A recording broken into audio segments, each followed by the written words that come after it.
people in on the live stream. Already got my first thumbs up. Thank you so much for hitting that thumbs up button. Let's talk a little bit about lumber just briefly before we get into what I really want to talk about, because lumber is certainly dropping in price and dramatically fast. You know, this is something that I said was going to happen quite a while ago. In fact, when lumber was running up to the 1,700 per thousand mark, I was calling it then that we were going to see lumber at some point come back down to its normal price, whatever that was supposed to be. But today we're seeing lumber at $350 per thousand, and considering that it was up at $1,700 per thousand at one time and closed, I think, at $1,650, sitting down at $350 per thousand is like by far the cheapest that you're going to see it. Very little downside risk buying into the lumber industry right now, or it's, I wouldn't say buying into the lumber industry, sorry, buying lumber considering what the industry is right now. I think if you're buying into like stock up for maybe a future project, or maybe you're looking to start a project now, framing lumber is not going to get much cheaper. This is it. This is as low as it's going to get. Now, okay, we got 28 of you. That's enough. Let's talk a little bit about my new book, Cantillon's Essay on Economic Theory. It's awesome. My wife got me the book, and it's in the big print too, so I don't have to go and get glasses to read it. Now, something that I have said on this channel many times, and I have tried to get other people to, I don't necessarily say that you should get on board with, but something that I have made the decision in quite a while to do was completely ignore politics when it comes to studying the economy. And I have had so many people tell me that you cannot do that. In fact, that you are not going to be able to study the economy if you do not understand what's happening with the geopolitical environment and all that other stuff.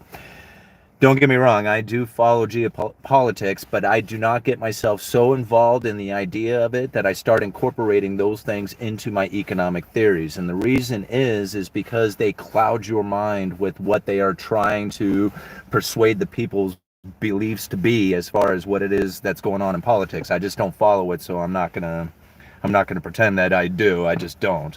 Now, if you read this book, the very, very, very first chapter in the book, I mean, I'm talking the foreword, right?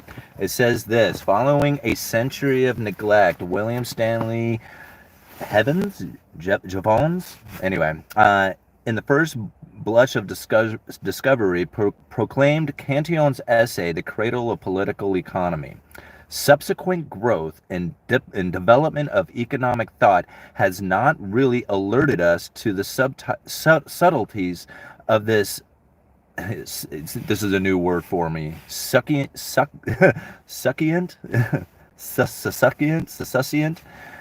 appraisal. I guess this is just a spoken appraisal. Anyway, a cradle holds new life, and there can be little doubt that the essay added new life to the organizing principles of economics. But political economy does not accurately describe the subject Cantillon addressed. Indeed, he scrupulously avoided political issues in order to concentrate on the mechanics of the 18th century economic life. When confronted by extraneous, I have a hard time with words, factors such as politics, Cantillon insisted that such considerations be put aside, so as not to complicate our subject. He said, thus invoking a kind of credius paribus, which is, I guess, all things being equal, assumption before it became fashionable in economics to do so. So I think that's really important. Even back in the 1700s, when they were trying to say, hey, well, what about all these political ideas that are taking place on it? And even Cantillon was saying back then, he was like, nah, that doesn't really matter. We need to really focus in on the economy, because what's taking place in the economy is what's given those politicians the availability to do what they are doing. If it wasn't for the economy, they wouldn't be behaving in such fashions. But yet people look at the politics and say, because they're behaving in such fashions, these things are occurring within the economy. It doesn't work that way. And this is what, you know, Cantillon was getting at back there in the in this essay. Now, I'm not going to go and read the whole essay, and I really only have about 20 minutes left here on my lunch, so this isn't going to be a really long live stream. I was just wanting to come out here and kind of talk a little bit about some of the things that were written down here, and that was one of them. So when people are looking to, like, say this political or this administration or that administration or whatever, I mean, it really isn't going to matter what the banking system is going to do depending on the administration that is out there at the time. Now, they might scream and yell and say that they're going to do stuff about it, but really the central bank is going to behave on its own regardless of what administration is in office at the time. Now, one of the other things that I have brought up is that when people say money printer go burr, prices go up, right? Like there is, hey, right on, lumberjack landlord, it's good to see you here. Hey, an all-nighter, cool, right on. One of the other things that I have said is that because the money printer go burr, not all prices are going to go up equally, and that is totally the case. Now, a lot of people wanted to look at the lumber industry back when it was running up to its 1,700 per thousand mark and say, money printer go burr, prices go up. Lumber is the obvious factor here.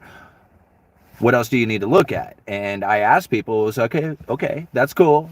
Money printer go burr, prices go up, but what are you going to say when the lumber prices come back down and the monetary tightening has barely begun, which is the case right now? And the fact is that when the money printer goes burr, it doesn't necessarily mean that all the prices are going to go up equally. What it really comes down to is how does that money enter the system? Now, we saw a huge inflationary boost due to a stimulus package. Two things happened. One, we had a severing of the supply chain, and two, we had a stimulus package handing money to just about everybody in the entire country. Those two things happened. Now, listen to this. Okay, I conclude that an increase of actual money in the state always causes an increase of consumption and a routine of greater expenditures, but the higher prices caused by this money does not affect all commodities and merchandise equally. Prices do not rise proportionally to the quantity of money, unless what has been added continues in the same circulation channels as before.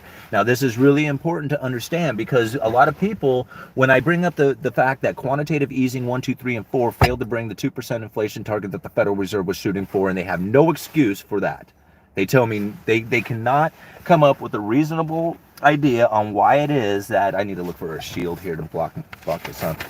They do not come up with a reasonable idea on why it is that the quantitative easing of 1, 2, 3, and 4 back after the great financial crisis failed to produce the 2% inflation that the Federal Reserve was shooting for, but yet here it is, we got quantitative easing today and it's supposed to produce all the inflation that ever could possibly imagine, right? So what's the difference? It's because quantitative easing 1, 2, 3, and 4 did not have the money coming into the system in the same circulation channels as it was before. Very different from when you sever the supply chain and then hand everybody a bunch of cash to go spend it. Everybody has this money to spend at the same time. All the money is coming in the same circulation channels, right? So you kind of get that difference there. When you have all this quantitative easing, they print up all this money, they loaded up the bank's balance sheets. So like the banks, basically it sat as reserves on the big bank's balance sheet waiting to be lent into the system.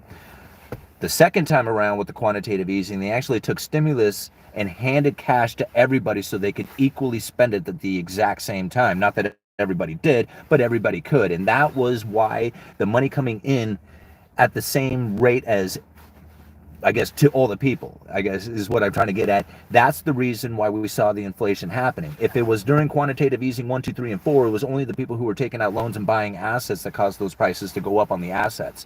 That's why we saw inflation in houses and cars and all that other stuff, but then the regular standard of living stuff didn't really see much inflation at all. And that's the reason why. So if we continue on here, let's see.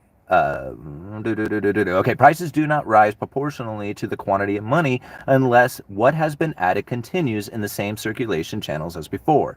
In other words, those who offered 1 ounce of silver in the market would be the same ones to offer 2 ounces when the amount of money circulation doubled, and that is hardly ever the case. So you get what he's trying to say there is that if you walked into a marketplace and you had double the money, you're not just going to walk right up and say, hey, I'm gonna go and just start paying double the price for this fish, right? What you're going to go into is you're going to go in there and still only buy use 1 ounce of silver to buy the fish.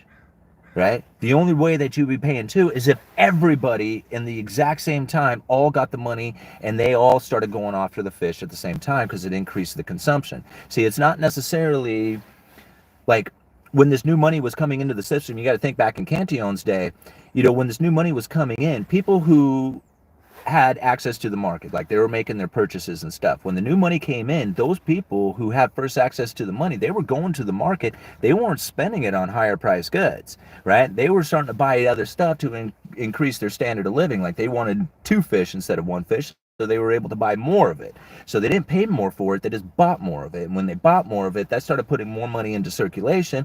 As the money started going into circulation, more people who had access to this money were like, hey, I never ate fish before. Now I got money to buy fish. I'm going to go buy a fish. And this increases the consumption. Now you have a limited amount of supply to go with the amount of consumption that is taking place out there due to the fact of the new money coming in. Does that kind of make sense? Like it has to start finding its way into the hands of the people in order for that inflation to start finding its way in. You can't just like say, hey, money printer go burr, prices go up. It doesn't work like that. It actually has to enter in at all the channels at the same time and raise the consumption. And that is what really causes the inflation.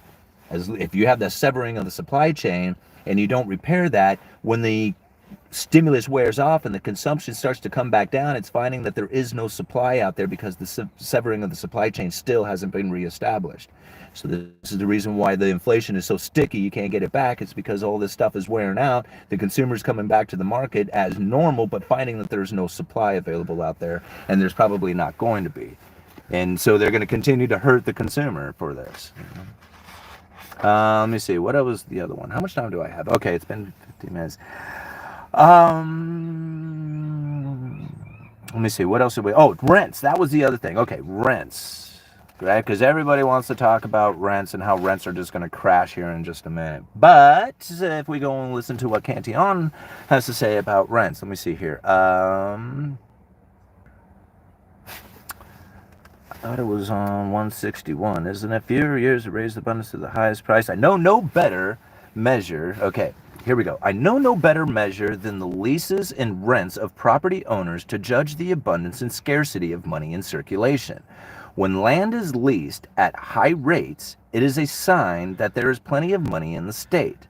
But when land has to be leased at much lower rates, it shows, other things being equal, that money is scarce. I have read in the state of France that acres of vineyard near Mantes, not far from the French capital, which leased for 200 livres, how do I say that? Anyway, a full weight in the 1660s, only leased for 100 of lighter money in the 1700s. However, the silver brought from the West Indies in the interval should have naturally have raised the price of land in Europe.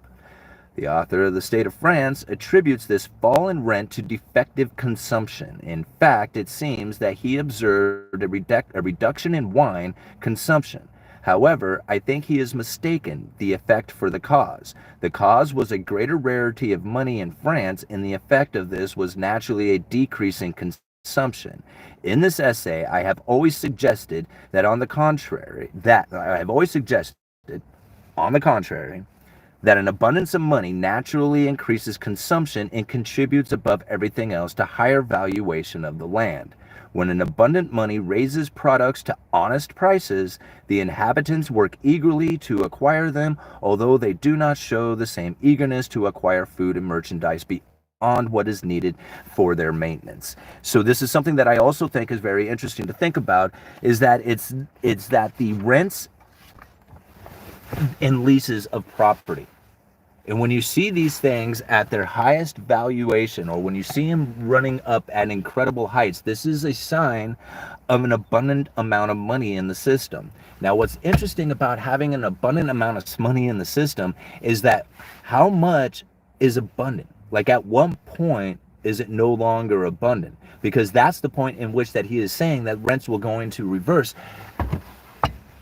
If we printed up all this money, there must be obviously an abundance of it. Am I right or wrong? I mean, would you say there is or isn't an abundance of money in the system? I mean, just ask yourself that question. I mean, you may not have access to it, but it's not like there's a lack of money out there, considering all the quantitative easing that the Federal Reserve has just done. Even though they're going into a quantitative tightening, there's still an abundance of money out there. That abundance of money is the reason why we're going to see the rents continue to go up, right? I understand the whole like idea that the crash in housing prices and all this other stuff that people want to put their minds on, that's cool, right? I mean, I get it. Like, there's a lot of talk out there about that kind of thing. But what we have to do is take in the obvious information that is happening right now. There is an abundance of money in the system and rents are going up. All right. And yeah, there are some places where rents are going to go down. And I do understand that you're probably going to find some, areas in the market of, maybe even some significant downturns. But it's not going to, in my opinion, at least from the things that I have read from the abundance of money in the system and the things that Cantillon is saying, that those rents are most likely not going to come down. Not so long as you have an abundance of money in the system. Now, interest rates are a different story when it comes to the real estate market and valuation of the actual real estate properties. But if you have everybody who's sitting on the sidelines, think about this for just a second. They're sitting on the sidelines waiting for the housing market to crash. Where are they going to live? They're going to rent something. And if they're waiting, they're going to cause the rents to continue to go up.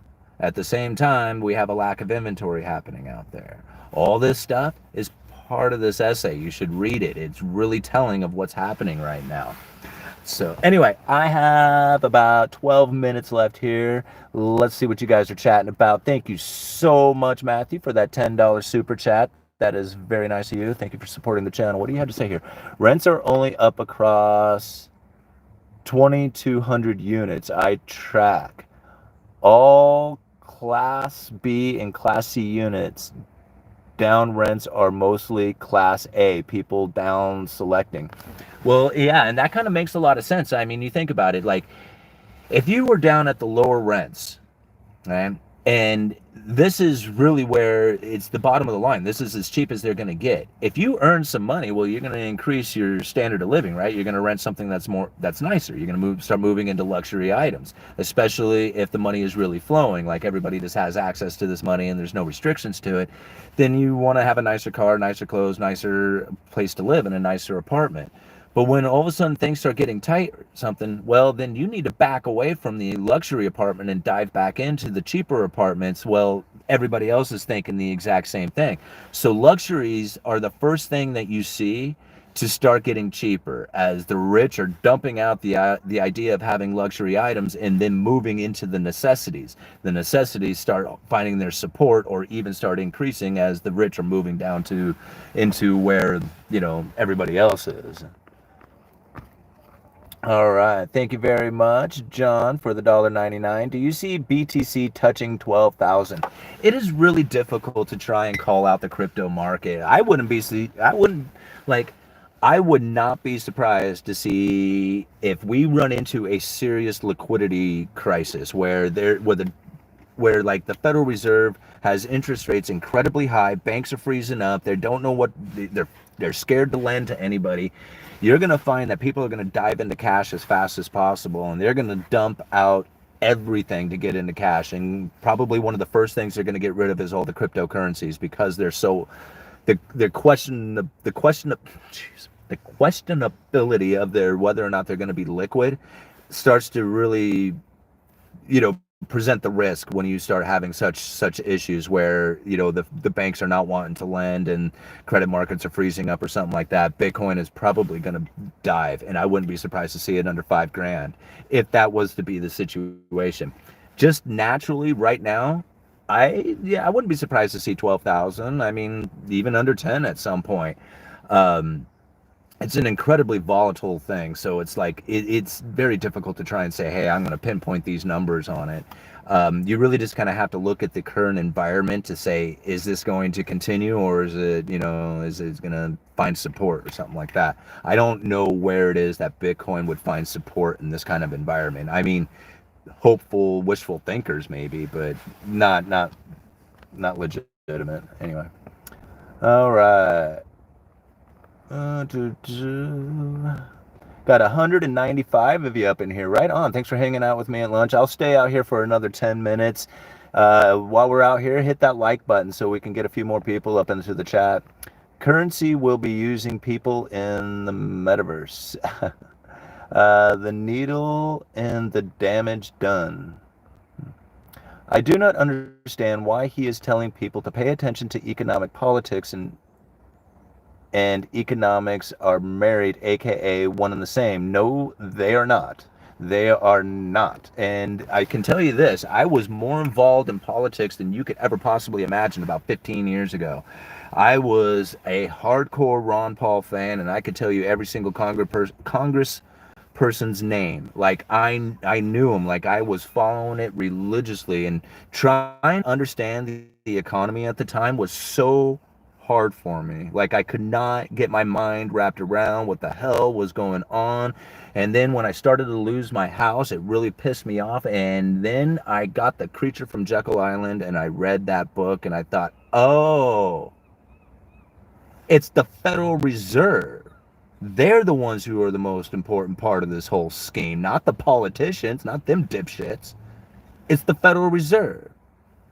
So anyway, shortly after that, I fell into a depression, gave away like everything that I pretty much had. I had nothing, no possessions, no anything. Stopped following politics, didn't read the news, didn't do any of that stuff. And just sat at my little hobby farm, raised some birds, grew some food. And then one day when I picked it back up again, I said, just follow the money. Don't give a shit about anything else. Just follow the money. And I tell you, once I started doing that and gave up on politics altogether, everything became clear. Everything became so much clearer. I went down to the Rebel Capitalist, stood there for 2 days, listened to 12 speakers give some of the most in-depth, data and opinions and everything about, the economy, and hardly any mention of politics.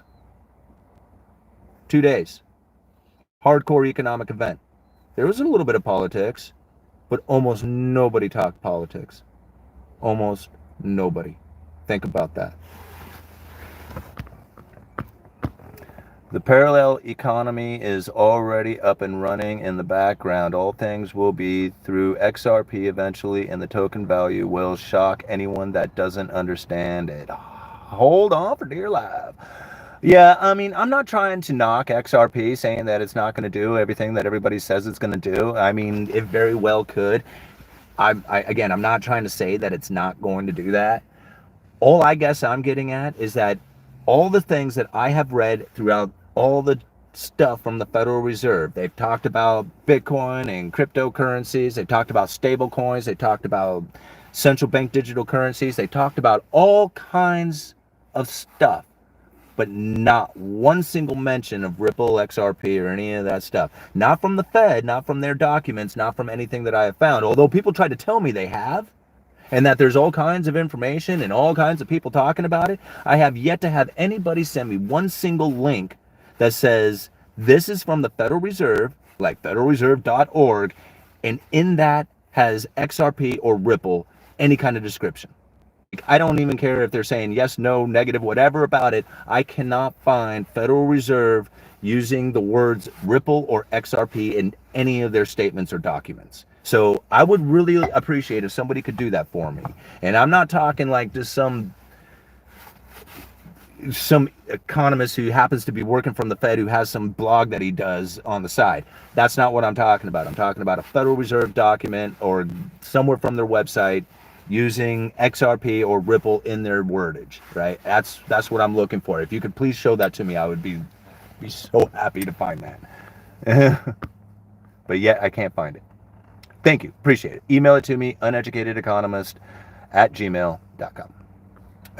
Could you have Federal Reserve without the politicians? I repeat, politics and economics, nation are one and the same. Go ahead and continue to think that, man. I mean, go ahead and continue to absorb the political hoopla that is out there, all this circus, all this noise that comes in, and then incorporate that into your economic theories of what the Federal Reserve is going to be doing with their monetary policies. Go ahead.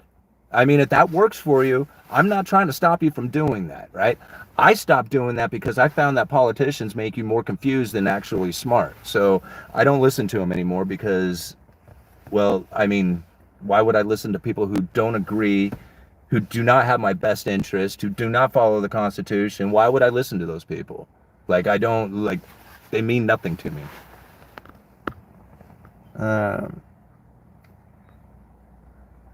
Okay, haven't seen the Fed mention XRP, but do recall seeing the. Yeah, I actually I agree with you. Scratch my ass. How do I make you? I want to make you a moderator. How do I do that? I can't do it. I have seen the World Economic Forum do it as well, but then again, I mean, I don't know how much I'm going to trust. I can't get them to do it. Anyway, I wanted to make Scratchy a moderator, but I can't seem to get that. Oh, there we go. Add moderator. Boom. All right, Scratchy can now get rid of them trolls too. But yeah, you're right. I have seen the World Economic Forum mention it as well, and that actually talked about tokenizing a lot of other things in the same. And I do agree with that. That part has happened. But I'm still looking forward to enter into our monetary policies. And in order for me to take on the idea of what the strategies from the Federal Reserve, they have to mention it. They have to have some sort of like talk about it, whether in a speech or something. But I can't find it. Like I really want to find it, you know. I find politics responds to the economic conditions. Yeah. Oh, welcome, Scratch. Yeah. All right. Ripple was also involved with the Faster Payment Task Force. And again, like, I mean, it's so obvious that, I mean, it's like the leader of what it is, of what the central banks are looking for as far as their like intercontinental interbanking transfers. I mean, it seems to be fitting the bill, right? I mean, everything about it. But again, that's what I'm looking for. That's the information. I mean, there's a lot of people out there who can, you know, show all the biased information they want. Like, I mean, I'm not trying to knock it or say that it's not there. I'm just looking for that particular thing. All right. Sorry, I'm educated. I think people need to have a deep understanding of both politics and economics to do well in this world. Now, I agree that there's probably some understanding of politics if you want to be able to, say, run business or something like that. You might want to know like what the social conditionings are of your particular town, and then in understanding that from like the political environment. Yeah, I can see all that. But if you want to understand monetary policy and you listen to Donald Trump scream in your face about how the Federal Reserve should be printing money and taking interest rates into negative territory, tell me, are you going to listen to that dude again? I mean, honestly, right? I'm not trying to say that he's a good or bad dude or whatever. I mean, you believe him if you want, but that dude was screaming the Fed should be printing money and taking interest rates into negative territory. He straight up said that, right? I don't believe that. I didn't believe him then, and I wouldn't believe that today, right? So him babbling that on was more about a credible threat to convince the people at the time that there was no inflation happening. Because if you can lower the inflation expectation while at the same time raising the real interest rates, right? All you have to do, you know, you think about it. If you can lower the inflation expectation, you can raise the real interest rates. This is something that the Federal Reserve has said many times. So take it like this. If you have an investor who is anticipating they're going to get a 2% return with a 1% inflation, the real interest rate that they're going to get is 1%. But if you can lower the inflation expectation to 0, the real interest rates rises to 2%. That is what Donald Trump was up to. He didn't care about the Federal Reserve lowering interest rates or printing money. None of that was important to him. What he wanted to do was make sure that everybody had the inflation expectation of 0. And that is what the whole point of him screaming at the Federal Reserve and Jerome Powell and threatening to fire him was all about. It wasn't about like trying to get the banking system to do what he said. It was all about credible threats. And them two worked Like, okay, that's okay. You want to put politics together? That's how they work together, right? Is Donald Trump went up to Jerome Powell, says, hey, bro, you just do what you got to do. I'm going to go out here onto the mainstream media. I'm going to say some real hell about you, okay? You and I, we're bros. Just don't listen to any of that mainstream stuff, okay? Here we go. You know, and then he went out there and blasted it out. All right. I would recommend learning trust, structure, and law before paying any mind to politics. There you go. How much time? Man, guys, I got to go back into work. I got like 5 minutes left.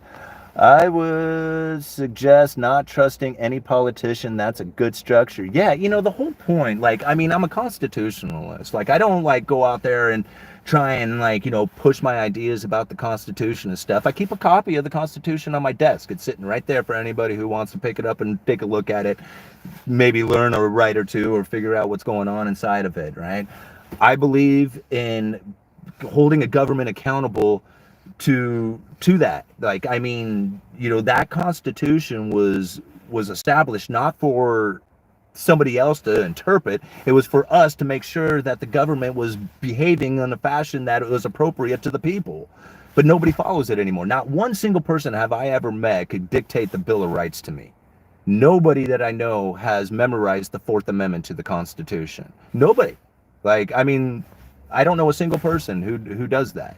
And so when I'm thinking, well, you need to vote for this guy and that guy, and I'm thinking, you don't even know who to vote for who's going to protect your rights, because you don't even know what your rights are. And yet somebody's going to tell me that I need to follow politics, right?